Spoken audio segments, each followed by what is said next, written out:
From downtown Detroit, Local 4 News at 5 starts now. We've had enough of those below freezing temperatures. A very un-January forecast is next. I'm Nick Monticelli at the North American International Auto Show. General Motors making some big headlines here, not because of the vehicles, but because of the workers they will need to help produce them. A $1 billion investment coming across the country and especially here in Michigan.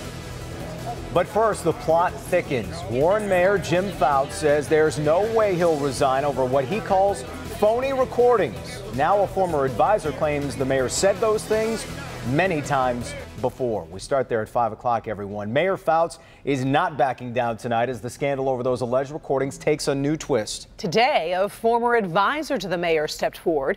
Joe DeSano, a former advisor to Fouts, says he sat in meetings with him and heard the mayor use the N-word and make other comments a number of times. Let's get right to Steve Garagiola. He's live in Warren this evening. And Steve, the mayor is firing back at DeSano. Yeah, he actually has this afternoon. While President-elect Donald Trump uses Twitter to fire back at his critics, Mayor Fouts has chosen Facebook, and he fired a few shots this afternoon. Today, new accusations and new calls for the mayor to resign. The most recent recording, alleged to be the voice of Mayor Jim Fouts, has shocked many with the highly offensive content about women and African Americans. You know, blacks do look like chimpanzees. I was watching this black woman with her daughter, and they look like two chimps. Out with Fouts! Out with Fouts! Out with Fouts! The recording has stirred new calls for Fouts to resign. This afternoon, Detroit pastor Maurice Hardwick led a protest outside Warren City Hall. City Council, do your job, get with the people, or otherwise you might be next. But the people of Warren want Mayor Fouts out. Among those who claim no surprise at the content of the recording, one-time Fouts political consultant Joe DeSano. I'm not surprised about the racial stuff. I witnessed enough of that firsthand. I've seen him use the N-word casually as, just a word, and I've seen him dance like a monkey in reference to African Americans. Mayor Fouts went to Facebook today to rebut those accusations. In his post, Fouts says, Joe DeSano wanted a job with the city of Warren, and I didn't agree with it. He has held a grudge against me ever since. He threatened me with retaliation if I didn't hire him. His false commentary is based upon revenge and greed. He lives in a world where literally everyone else is out to get him and destroy him, and he's developed a pretty healthy set of conspiracy theories. DeSano says he has no grudge against Mayor Fouts, but he is certainly not a fan. Karen, Jason, back to you. Well, Steve, clearly there's a lot of critics out there. What about supporters? Are anyone coming up forward speaking on his behalf? Yeah, the rally out here this afternoon was a protest against Mayor Fouts, so clearly all those people were speaking against him. But a fellow came up to me during the rally. His name is Jerry Bell. He says he is a close friend of the mayor, that in fact they sat for about 45 minutes this afternoon to talk about a response. So we're going to hear from him at 6 o'clock. He says the mayor is not a racist, and this is absolutely a setup. All right, we'll look forward to that report, Steve, at 6. We're following breaking news from Washington, where President Obama has just announced he will commute the bulk of the prison sentence of Chelsea Manning. Manning, you'll remember, was the Army intelligence analyst responsible for the 2010 leak of thousands of military and diplomatic documents posted by WikiLeaks. While behind bars, Manning came out as transgender and reportedly attempted suicide while serving her 35-year sentence. She's now set to be released in May. Much more on this story ahead on NBC Nightly News with Lester Holt at 6:30, who is broadcasting tonight from Warren. Also breaking news right now concerning that sinkhole in Fraser. Moments ago, the emergency declaration was expanded to Clinton Township. Governor Snyder says the township has experienced damage because of the collapsed sewer line that is also impacting Fraser. Fraser has been under an emergency declaration since Christmas. After a real mess this morning, the freezing rain and the ice is now just rain, and temperatures are on the rise. I can't make heads or tails of any of this weather lately. Ben's tracking some warmer temperatures, and they're going to stick around for a while, Ben? It looks like so. Jason and Karen, when you just look out the window, it looks like January. There's ice in the river. There's plenty of clouds out there. Doesn't look like a very favorable afternoon, but temperatures well above average, which is 32 for this time of year. We're 44 at Metro. A couple spots still hanging on to the 30s, but generally we're going to be above average and well above average for the next 7 days. Here's how the evening shakes out. We'll go from 45 here at 6 o'clock to 41 at 10. There is going to be some rain approaching tonight, maybe a couple snowflakes. We'll talk about who's under the gun for that and look to see if we can possibly sneak some 50s in here in the 7-day forecast. It's all ahead in a few minutes. Okay. The big buzz around the auto show today wasn't really about the cars. It was about GM and jobs. Making news worldwide. Today, General Motors announced $1 billion investment in U.S. manufacturing. Our Nick Monticelli breaks down the numbers and gets to the bottom line of what this means for our region's biggest industry. Well, good evening from the floor of the North American International Auto Show. A lot of today's GM announcement has to do with their trucks, their larger vehicles, and the workforce that they'll need to build axles and components for. But it's also sparked a debate. Is this announcement because GM wanted to do this, or were they forced to by the president-elect? As always, welcome to Chevrolet and keep on finding new roads. There is no better place to hear the buzz about the auto industry than the North American International Auto Show. I think it's great that GM invests in America. John Pasquizno joined that buzz, that conversation at the Chevy and GMC displays with the announcement that General Motors will invest $1 billion into the U.S. workforce. Because of that, there will be 1,500 new or retained jobs for new vehicle technology and component projects. Also, GM is adding 450 U.S. jobs by moving axle production from Mexico to Michigan. And 100 supplier jobs are also moving from Mexico to Michigan. The largest number is 5,000 new U.S. jobs in GM Financial, Engineering, and Advanced Technology. I love it. I mean, we're Americans, we're supporting American car companies, and they should be supporting us. But how much of this has to do with President-elect Donald Trump? He's been threatening automakers with 35% tariffs for importing vehicles. It all comes on the eve of inauguration of a president who has been very forward in his efforts to rebuild the manufacturing base. You can't separate the two. It's not a coincidence. Those here can't agree. I think Donald Trump has a lot to do with it. I mean, he's kicked these big companies into gear with making jobs in America the in thing to do and the responsible thing to do. I don't think Trump had any doings with this. This was in the makings long time ago, before they thought Trump was going to be president. But regardless, everyone is thrilled to see U.S. jobs coming back. At the North American International Auto Show, Nick Monticelli, Local 4. All right, Nick. Retail giant Walmart also made some big news of its own today. It announced plans to add 10,000 retail jobs here in the United States. The nearly $7 billion plan also includes both building new stores and updating current locations. Well, here we go. All of the state's political types are on the road to Lansing at this hour for the governor's annual State of the State address. And there's a lot at stake tonight for the governor, and we're not just talking about the speech. Mara McDonald live at the Capitol tonight in Lansing. Mara, Flint has to play a key role tonight, correct? Jason, I think Flint is going to be the first thing out of the gate, and you can expect to hear the governor talk about what all has been done in Flint, trying to fight back against the narrative of what hasn't been done in Flint. Take a listen. I'm sorry most of all that I let you down. You deserve better. When Governor Snyder hits the podium tonight, you can expect two major takeaways from the speech: the status of Flint and its water crisis, and what he views as the accomplishments in this last year. Michigan's on a pretty good roll right now, so to expect to hear some really positive news about what we've been going through.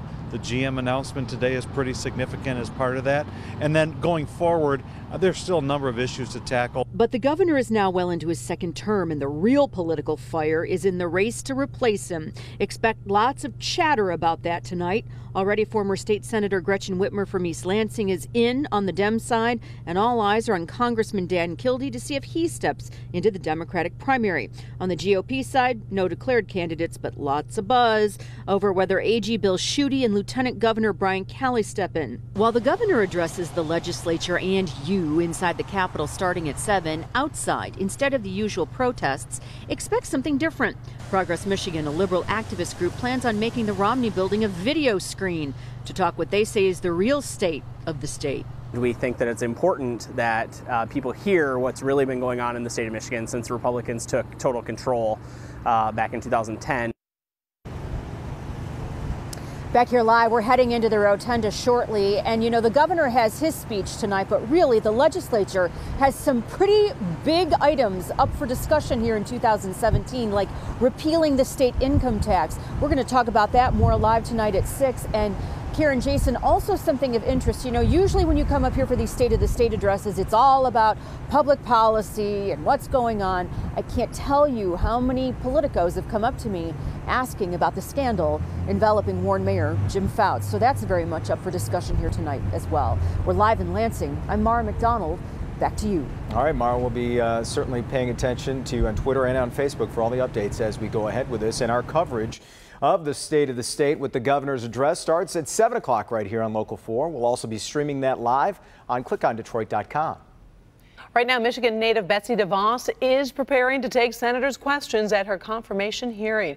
These are live pictures from Washington as reporters and photographers wait for her hearing, which is set to start fairly soon. DeVos is President-elect Donald Trump's pick to lead the U.S. Education Department.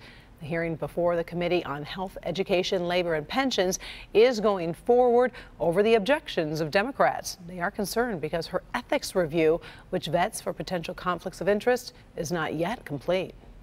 The Detroit Medical Center names a new CEO. Dr. Anthony Tedeschi, pictured here, will succeed Joe Mullaney, who was hired as president in 2012 by then CEO Mike Duggan. Dr. Tedeschi is the former CEO of Tenet Healthcare's 4 hospitals Chicago market. Tenet is the parent company of DMC. Well, much more ahead here on Local 4 News, including a special report from Hank Winchester. Hank. This plastic product, it doesn't look like much, but doctors are now saying it could be a game changer, dramatically improving your health. What is it? Does it really work? You'll find out coming up in my Help Me Hank special report. Newly elected Macomb County Clerk Karen Springer in trouble after county officials say she violated IT security protocol. What she did and how it affects her job. But first, when seconds matter, a local police officer rushes in as a car catches fire with someone inside. That's coming up next. Tonight, new at 6. This local mother facing a charge that could put her in prison for a long time after police say she stabbed her love interest repeatedly with a steak knife. New at 6, why her family claims there's much more to the story. Plus, how can it be this easy? A thief waltzes in and out of a local Kmart taking whatever he wants. New at 6, what police know about this guy and how you can help catch him. Terrifying moments led to heroism in Royal Oak after a police sergeant pulls an accident victim. Ma'am, here, I'm going to have you come out this way. Come towards me, okay? One's stuck in the car, and the car's on fire. This all happened just after midnight on Sunday. Sergeant Carly Wingart was the first officer on the scene of this accident involving a smart bus and a Ford Fusion. Wingart is now being praised for her quick thinking. Come on, come on, come on, come on, come on, come on, come on, I gotta have you, come on. Okay, come on, come on. The 36-year-old Royal Oak resident trapped in the Fusion was severely hurt. Sergeant Wingart was able to free them by going into the car through the driver's side. While the sergeant was attending to the injured passenger Berkeley, officers extinguished the flames. Boy, what a scene there. This is Karen Springer. She's Macomb County's newly elected clerk. And now, just weeks into her new job, there seems to be a pretty big issue. Let's bring in Coco McAvoy. And Coco, we know she's barred from using a county computer right now. Why is that? That's right, Jason. The county attorney says Karen Springer last week gave 2 non-county employees access to the government computer, which has confidential information on it, by the way. So now her computer access has been revoked entirely. Karen Springer just took office as the Macomb County Clerk January 1st, and just a couple of weeks later, she's already in the hot seat. The county attorney, John Shopka, says Springer can no longer log on to her computer and access files. This debacle all started because of a debate over Michigan statutes, which allows Springer the right to appoint her own clerks. She already appointed 2, which is a number of deputy clerks that Macomb County has always had historically.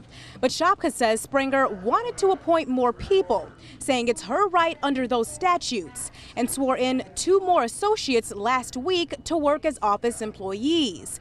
Problem is, just because they're sworn in doesn't mean the county has the money in their budget to actually hire them, meaning their positions were illegitimate and them accessing computer files was a violation. We reached out to Springer multiple times today so she could make a comment to the people of Macomb County. That didn't happen, and ultimately we were told this. Okay, so no comment. So no comment. She told me to tell you she's under the advisement not to talk to you right now. But she's willing to talk to you as soon as she's told she can, whatever that means. Do you know who that advisement is under? Or? No, I don't. And the county attorney says that Springer's access to the computer, it's revoked for the time being until they talk to her and can make sure something like this won't happen again. But they say it will not affect her job, saying that the other clerks in the office, they still have access to their computers. Reporting live this evening, I'm Coco McAvoy, Local 4. Well, it sounds like a money issue, but I'll ask anyway, Coco, would she be able to eventually appoint more deputy clerks if she wanted to at this point? So the county attorney says ultimately yes, that it's a very long process though, and she's been asked multiple times to go to HR to talk about creating more positions because again, it's a budget thing. They have to make sure that they have the money to do so, but they said she can also go to the Board of Commissioners and ask for more funding. She just hasn't done those things yet, but her receptionist said that she's going to be giving us a call, so we look forward to talking with her to see what she has to say about this. Yeah, for sure. All right, Coco. Ben joins us with a look at what we can expect this evening, and well, the ice is gone, so that's good. The commute home shouldn't be too hard. Yeah, slick spots though. There were, and there wasn't a lot of public support for that ice yesterday. So these 40s are going to be very welcome, and it looks like they'll stay around for a while. The real warm air though has been pushed into the just south of us. 58 down in central Ohio right now. Pittsburgh's at 56, and we're just sort of on the northern fringe of that, but enough that we're almost 10 degrees warmer than we were at this time yesterday. In fact, when you look at the region, there are more places that are warmer today than are colder. So we're trending in the right direction, but the satellite image starting to show a few breaks just off to our south and west.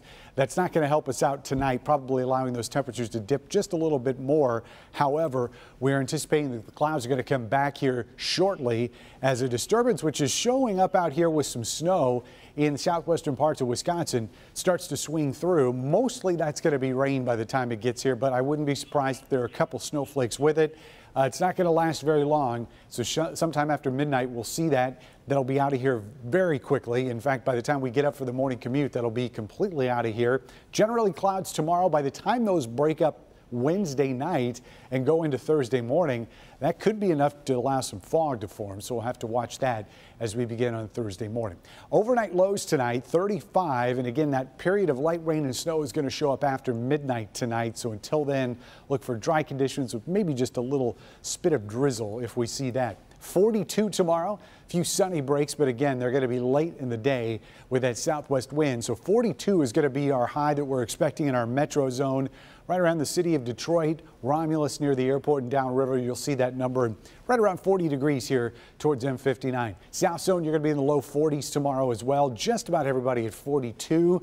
And then some spots, especially here in our west zone, won't get out of the 30s tomorrow. Genesee County, you'll be one of those spots. Clarkston 39, Howell at 39 as well. And not surprisingly, our coldest location is going to be in our north zone tomorrow, 37 in Sandusky. In fact, everybody here is going to see high temperatures in the 30s for Wednesday. Getting slightly warmer as we get into Thursday and Friday with highs in the mid 40s, upper 40s going into Saturday. And we will hit 50 degrees on Sunday with a late shower of rain, not snow. So other than those flakes that we're expecting tonight, with that wave that's coming through, there is no snow in that forecast for the next 7 days. In fact, very few hours will actually be below freezing, if any, over the next 7. We haven't made many snowmen in our house. Well, not in our house, but at our house. You won't be making any more soon.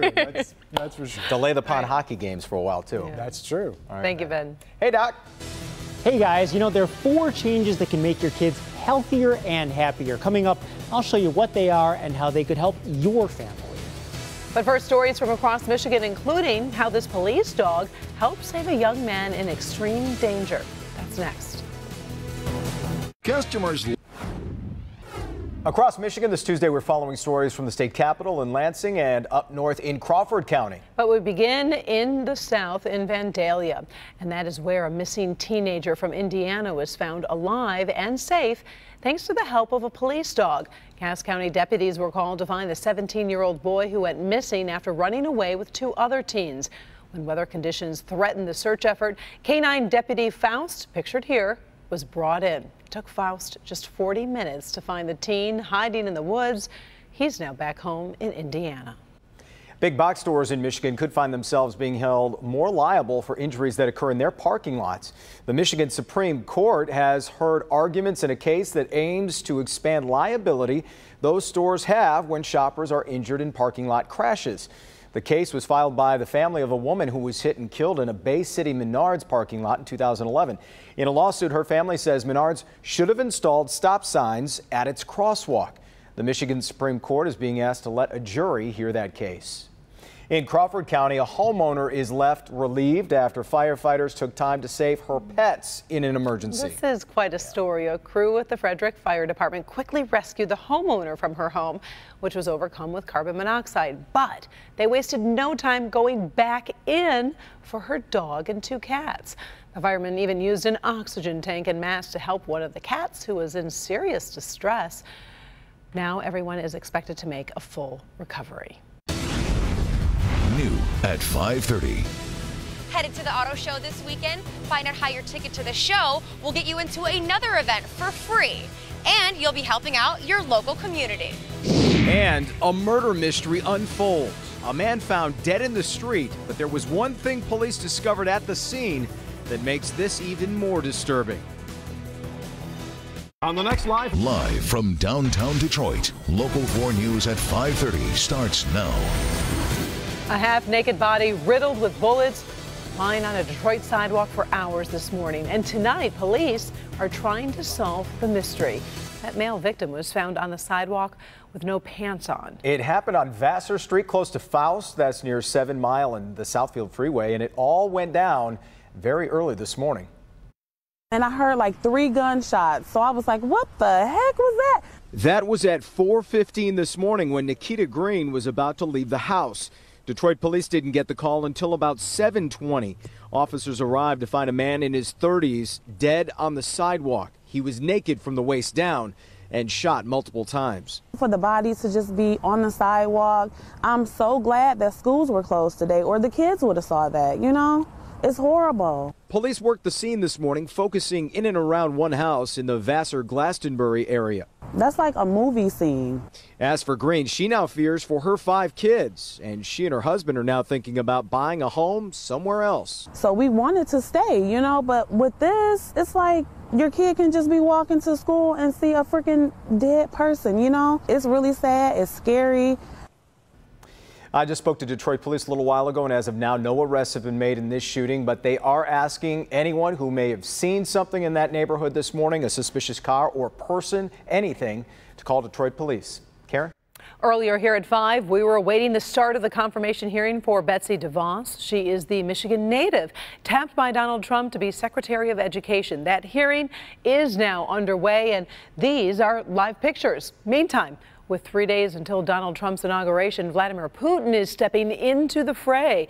Putin, who denies Russia hacked the U.S. election, says Trump is the real victim. Steve Handelsman is at the White House tonight. Steve?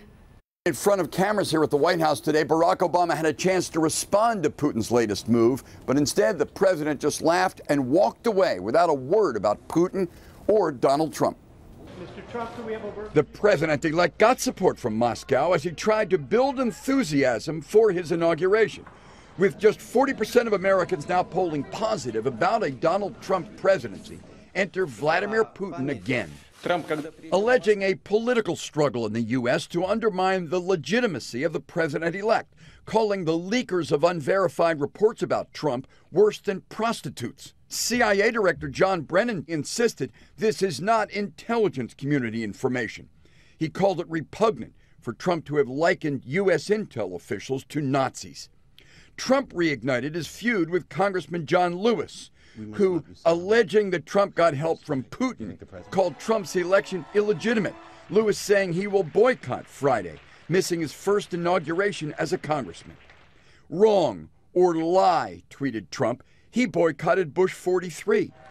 Yes, Lewis had to admit, he did protest the Supreme Court deciding that election. We did not attend the first Bush inauguration. That is factual. Another fact, under pressure by Trump, General Motors announced plans to create or save 7,000 U.S. jobs. At Trump Tower was a chief of Boeing, pressured by the president-elect on Air Force One pricing. And I think Mr. Trump's engagement with industry is going to help us grow manufacturing jobs in this country. Trump bragged Americans are seeing big stuff. But they won't on Friday. The president-elect is paring back Inauguration Day celebrations to just a 90-minute parade and just 3 inaugural balls. At the White House, Steve Handelsman, Local 4. All right. Thank you, Steve. Millions will be attending the 58th presidential inauguration, and one of those people will be our very own Kimberly Gill. She will have live coverage from Washington, D.C. starting on Friday. And Kimberly caught up with a very special visitor in Metro Detroit tonight, Lester Holt. Lester is anchoring NBC Nightly News tonight live from Warren. This is a place where jobs are a key factor. It's a place that has surprised America before, famously known for the Reagan Democrats. A lot of Obama folks went Trump this time. So we thought it was a good place to tap into the conversation, the manufacturing culture here, and really talk about what people's hopes and fears are. You can watch NBC Nightly News live from Macomb County tonight, beginning at 6:30. Accused airport shooter Esteban Santiago was in a Florida court today. During the hearing, statements the 26-year-old made about communicating with Islamic State terrorists in jihadi chat rooms were revealed. Whether that's true is not clear at this point. Prosecutors and agents are still combing through electronic devices Santiago may have used. Prosecutors also said Santiago practiced firing his weapon at a gun range in Alaska before the attack at the Fort Lauderdale Hollywood International Airport. After 3 years, the underwater search for missing Malaysian airline Flight 370 has been suspended. The navies of Australia, China, and Malaysia called off the search today. Malaysian airline Flight 370 took off from Malaysia's capital, headed for Beijing on March 8th of 2014. Hours later, the plane disappeared just north of Indonesia. While nearly 20 pieces of debris have been recovered, what actually happened to the plane is still unknown.